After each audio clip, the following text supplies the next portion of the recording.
For no man ever yet hated his own flesh, but nourished it and treasured it, even as the Lord the church. And as much as we would take care of ourselves, that same nourishment, treasuring, of course, we do for our wives. And it works both ways. The wife also nourishes and treasures her husband. You see how deep this kind of love is, this marriage love?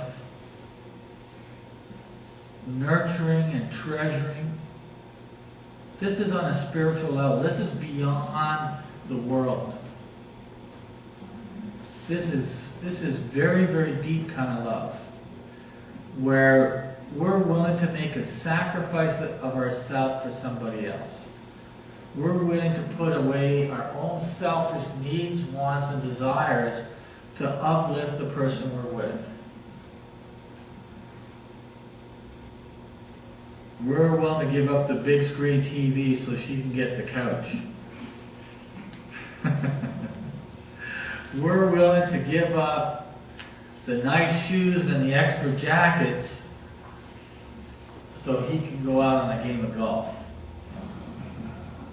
Now that sounds pretty superficial, but you know what?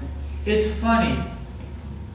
You know what the biggest problem is in North America right now?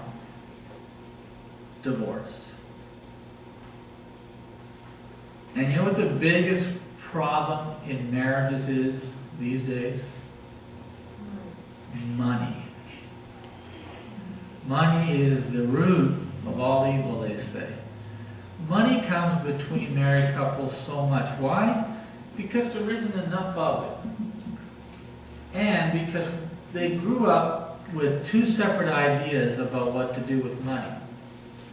And now they got to get together, and without as much as they would like to have, both wanting a lot, have to be able to come together and decide on what they both can get.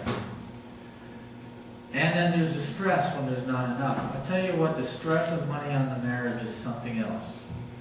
The stress of money. The stress of money is terrible. It's like carrying the world on the shoulders. Just getting married and having to get your first car. You know, that first car and that payment on that car and then meeting the rent. Buying a house.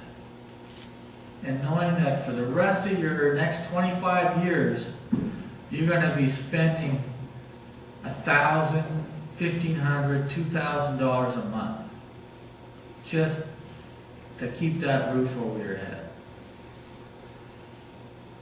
You know, and maybe you've got $2,500 coming in, and $1,800 of it's going to the house, and $300 of it's going to the car, and you got $300 for the groceries, the clothes, and everything else, and then you wonder why husband and wife argue about what to do with the last $7. Did you go to a movie tonight? I don't think so. I don't think so. Well, why not? Well, can't afford to. You know? Just to pay that cable TV bill every month. These are the things that come between people in their marriage and breaks them up. Unless you have a marriage that you're willing to sacrifice for each other. That you're willing to put your husband's needs and he's willing to put his wife's needs ahead of their own. And in a marriage like Jesus sacrificed for his church, where we sacrifice for each other, that's a marriage that's built on a rock. That's a marriage that's on a foundation that can't be shaken. That's a marriage that holds together through thick and thin. When the storm comes and beats, and the storm will come, and it will beat on everybody's door. And that's the marriage that holds. And you know what? That is why the Lord gave us Adam and Eve, that we would have a helpmate, that we'd have somebody to share these challenges with, have somebody to get through life with, have a purpose. to have a purpose.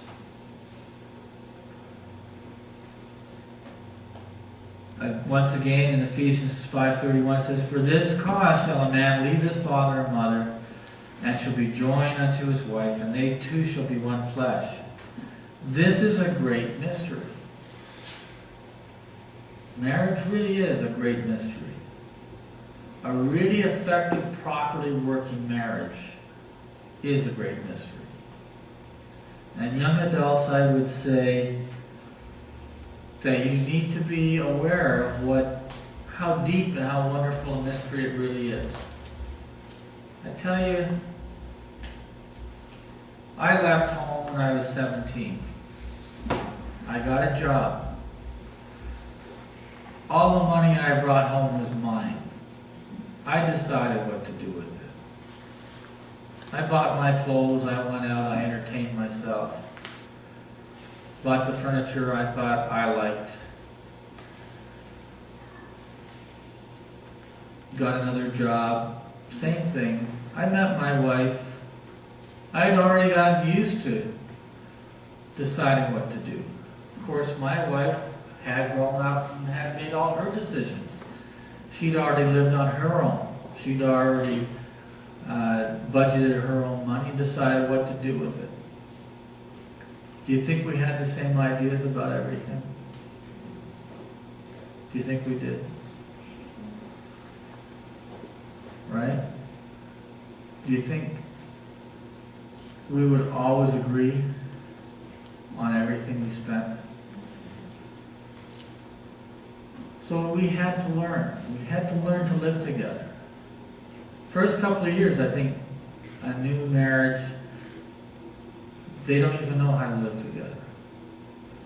You know, fortunately, they're so in love that it's okay. But you know, to have a marriage last for years and years, you have to learn to be more giving than receiving. To be willing for her to give and for him to give. When you're both given, nothing can go wrong. There's always enough. When you're both willing to make sacrifices, there's always enough.